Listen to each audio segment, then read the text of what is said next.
Olha só, pessoal, o ministro da Fazenda, Fernando Haddad, cancela a viagem à Europa a pedido do presidente Lula. O ministro viajaria na próxima semana, né? A viagem seria em meio à alta do dólar, que na sexta-feira encerrou cotado a 5,87. Lula pediu a Haddad para discutir o corte de gastos do governo. O projeto ele daria sustentabilidade ao arcabouço fiscal, ainda não foi apresentado por Haddad e a ministra do Planejamento, Simone Tebet. Ô Rita, ouvi seu comentário um pouco mais cedo, você já estava preocupada com essa situação, né? Ô Júnior, eu estou preocupada desde abril. Eles mudaram as metas fiscais, estressaram o mercado. E aí foram só gastando e nada de um pacote de corte de gastos de todo mundo pedindo. Não adianta a gente aumentar a equação só pelo lado da receita, porque quando você aumenta a equação só pelo lado da receita, você exige a participação das empresas, das famílias que estão pagando mais impostos. Aí você tem que fazer a sua parte, que é gastar com qualidade. E o governo não faz a parte dele, faz de conta que não tem que fazer. E aí o mercado foi exigindo e foi se estressando. Nós tivemos na sexta-feira o segundo maior fechamento do dólar em relação ao real desde da história do real, desde 1º de julho de 1994. E eu fico falando isso aqui, aonde está a pandemia de 2024? Porque nós estamos com o déficit nominal em agosto, que é o último resultado, pelo 5º mês consecutivo acima de 1 trilhão. Isso só aconteceu na história do Brasil em 2000 e Dilma e na pandemia. Então nós estamos vivendo a pandemia do excesso de gastos e da falta de zelo com o dinheiro do contribuinte. Então isso é muito sério, porque nós podemos caminhar para uma crise econômica. Mas o Brasil está crescendo em cima de consumo. O crescimento do Brasil hoje é a pobreza do país, porque o governo distribui auxílio, a população consome e nós nos empobrecemos, porque a dívida é nossa.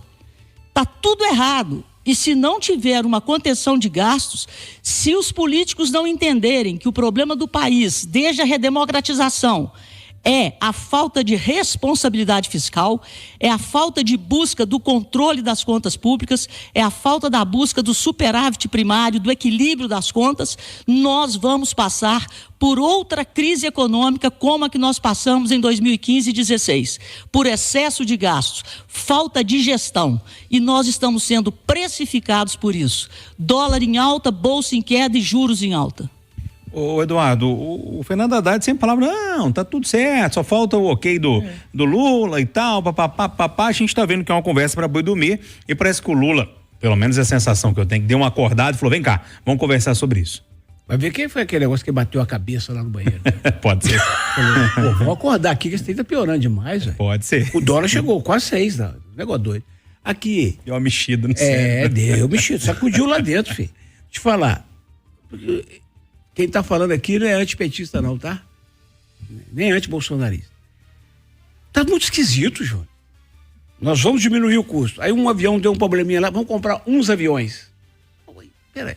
Mas Eduardo, você vai pegar um avião como num país desse tamanho? Não. É das pequenas coisas que você faz muito.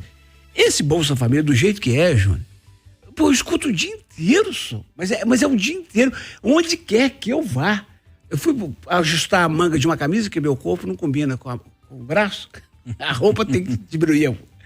Eu fui lá, a barriga é maior do que o braço, aí eu fui lá, falei pra dona, se essa profissão da senhora tá acabando, eu falei assim, meu filho, eu e minha amiga aqui, ó, eu tô com 73 anos, eu não arranjo uma pessoa pra me ajudar, pra aprender, tá acabando professor de costureira, hoje cedo escutei no Jornal de Itatiaia, não tem açougueiro, e o que todo mundo me diz, atenção gente, o que todo mundo me diz, a percepção das pessoas é de que a turma com o Bolsa Família e mais um bico não quer saber de carteira assinada.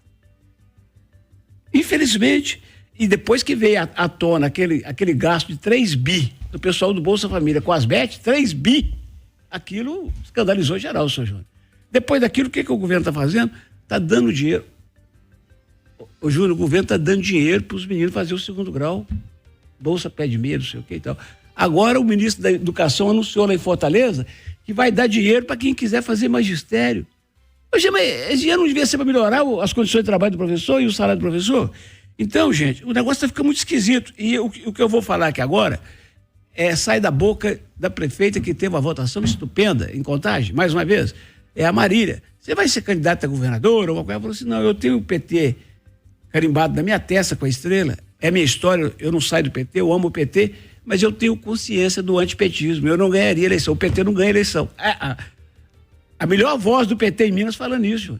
Então é o seguinte, o Haddad tem que ficar mesmo, saculejar e começar. E sabe a história da mulher de César, que não basta ser honesta, tem que parecer?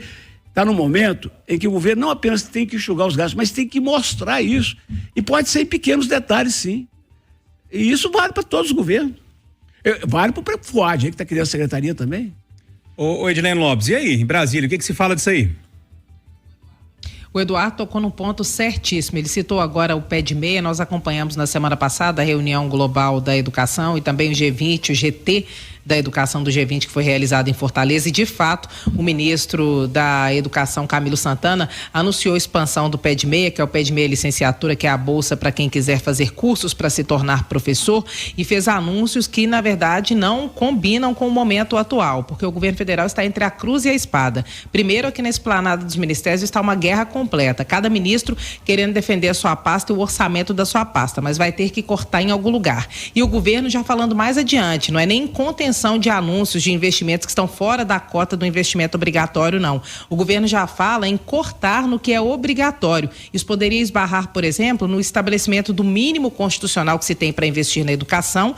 Nós sabemos que 18% da receita corrente líquida do que é arrecadado com impostos tem que ser investido pela União em educação, por exemplo. No caso dos municípios é 25%, só que esse valor ele já pode ser alterado, porque ou o governo mexe nas gorduras, digamos assim, muita coisa é básica, investimento em educação de fato é básico, todo investimento é pouco, mas a verdade é que o Brasil no momento não pode fazer, ou ele gasta com o obrigatório ou ele faz o a mais, então vai ter que cortar em algum lugar. Pressionado lá, questionado pela imprensa lá no Ceará, inclusive eu perguntei sobre isso em relação ao corte de gastos, o ministro disse que o mínimo constitucional da educação tem que ser mantido, não pode ser cortado, mas parece que não tem jeito, ou mexe no mínimo ou os anúncios param de ser feitos. O governo está entre a cruz e a espada, e para acalmar o mercado, não apenas isso, também para diminuir a dívida pública, para não ocasionar uma crise com muita alta de juros no Brasil, o governo vai ter que mexer, vai ter que cortar e vai ter que mostrar que o Brasil é um ambiente seguro para o investimento. E essa é a hora de fazer. Então, Fernando Haddad cancelou sua viagem para resolver esse problema. Lula, por causa dessa queda, está tendo recomendações médicas de não viajar, tinha várias viagens internacionais, e o esforço do governo agora é em relação ao orçamento, porque foram 2 primeiros anos de muitos anúncios. Agora, os próximos, parece que o governo vai ter que pisar no freio, Júnior. E aí, William Travassos? Nós faltando dinheiro. Não, nós fizemos uma escolha, gente. Nós escolhemos esse governo. O brasileiro disse o seguinte: eu quero o pai do povo como o presidente do país. Eu procuro manter a minha mente sempre no presente, porque se eu for no passado e embarcar no que a Rita falou, eu fico imaginando como seria o Lula durante o período de pandemia. Não posso ficar viajando aqui com suposições no futuro, porque eu acho que falta é transparência. Eu acho que o que incomoda o mercado é justamente essa falta de comunicação, de falar o seguinte: olha, a nossa estratégia é essa, nós vamos cortar aqui, porque isso você faz na sua casa com a sua esposa, né? Eu estou trazendo para o nosso universo. Quando você tem o teu orçamento e pega o teu salário lá, você vai olhar naquilo que você pode fazer e aquilo que você tem vontade de fazer, mas você não consegue fazer naquele momento. E eu vejo, né, nesse modelo de governo onde o Estado é tão provedor, toda hora o anúncio de uma saída mirabolante para mudar a realidade de um setor que está com problemas. Então a gente não vai na raiz, a gente sempre estimula, como a Rita falou, o consumo, acreditando que as pessoas vão consumir e eu vou arrecadar mais. E agora, o meu objetivo é arrecadar com o 13º que chega, esse auxílio Natal. Então eu vou encher os cofres públicos para poder anunciar novas coisas, mas eu não cuido do problema da reforma administrativa, tributária e todas as outras reformas que a gente tanto bateu aqui na tecla. Mas isso foi uma escolha. E a turma da esquerda fala o seguinte: olha, não adianta reclamar não, porque o choro é livre. E a direita fala o seguinte: agora faz o L.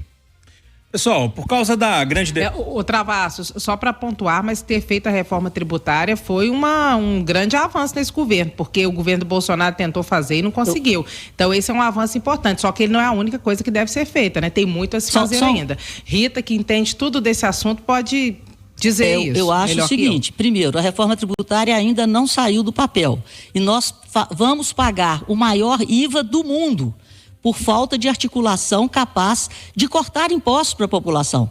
E outra coisa, quando o Lula se lançou candidato, perguntavam para ele qual que seria o plano de governo dele. E a resposta foi, primeiro a gente ganha, depois a gente vê o que faz. Então nós estamos vendo, porque nós passamos o ano passado inteirinho votando duas peças extremamente importantes que o mercado acreditou. A bolsa subiu, o dólar estava em R$5 em abril. Então o que o mercado acreditou? Que nós teríamos um arcabouço fiscal que iria funcionar. O governo rasgou o arcabouço em abril, que nós teríamos uma reforma tributária justa. E a reforma tributária justa deveria ter sido feita depois da reforma administrativa. Primeiro você tem que ver quanto que o governo precisa de gastar para carregar a máquina e depois cobrar do cidadão a conta. Então a ordem das reformas foi inversa. Por quê? Primeiro arrecadar para distribuir. Distribuir o dinheiro do contribuinte sem critérios e não com investimento, mas sim, voltando aí, com consumo. Vão dar bolsa para todo mundo consumir e o Brasil vai quebrar ali na esquina. Ponto final no nosso Conversa Geração, que teve os jornalistas Eduardo Costa, William Travassos, Edilene Lopes e também a economista Rita Mundim.